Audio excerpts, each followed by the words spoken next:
Hi all. Last month చెప్పాను కదా 1 month treatment అయితే వేస్ట్ అయిపోయిందని. మళ్ళీ ఫెబ్ లో కూడా మళ్ళీ ట్రీట్మెంట్ స్టార్ట్ చేశారు. ఫెబ్ లో కూడా ఈసారి బాగా డెవలప్ అయ్యాయి, ఎగ్స్ బాగా డెవలప్ అయ్యాయి, థిక్నెస్ కూడా బాగుంది. ఈసారి అయితే 2 ఎగ్స్ అయితే రిలీజ్ అయ్యాయి.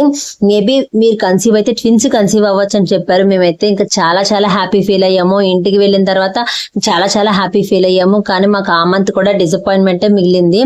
ఆ మంత్ కూడా నాకు పీరియడ్ వచ్చేసింది. అసలు ఏం జరుగుతుందో అర్థం కాలేదు. ఏంటి అంత మంచి మేడం దగ్గరికి వెళ్ళాము, ఆ మేడం చెప్పినట్టే మనం చేస్తున్నాము, మెడిసిన్స్ వాడుతున్నాం. మంత్లీ 5 times తిరగాల్సి వచ్చేది. స్కాన్స్ కి చెప్పాలంటే మార్నింగ్ 9 కి వెళ్తే స్కాన్స్ అన్ని అయ్యేసరికి 2-3 అయిపోయేది. హాస్పిటల్ నుంచి మళ్ళీ మా ఇంటికి రావడానికి 1 hour జర్నీ అయితే పట్టేది. వెళ్ళడానికి 1 hour, రావడానికి 1 hour, అలా అయితే 1 day అయితే వేస్ట్ అయ్యేది. అలా మా హస్బెండ్ ఒక మంత్ కి 5 times అయితే తిప్పేవారు. ఏదో ఒక బాధపడి ఆ నెల కూడా అయిపోయింది. ఓకే సరే అని చెప్పేసి 6 months ఎలాగో ట్రీట్మెంట్ తీసుకుందాం కదా అని ఫిక్స్ అయ్యాం. కాబట్టి 3rd month కూడా ట్రీట్మెంట్ అయితే స్టార్ట్ చేసాము. ఇంకా 3rd month లో ట్రీట్మెంట్ రిజల్ట్ రాకముందే మనకైతే కరోనా స్టార్ట్ అయిపోయింది. ఇంకా అంతే, మామూలుగా లేదు. నా బ్యాడ్ టైం ఎంత వరస్ట్ గా ఉంటుందా అనిపించింది.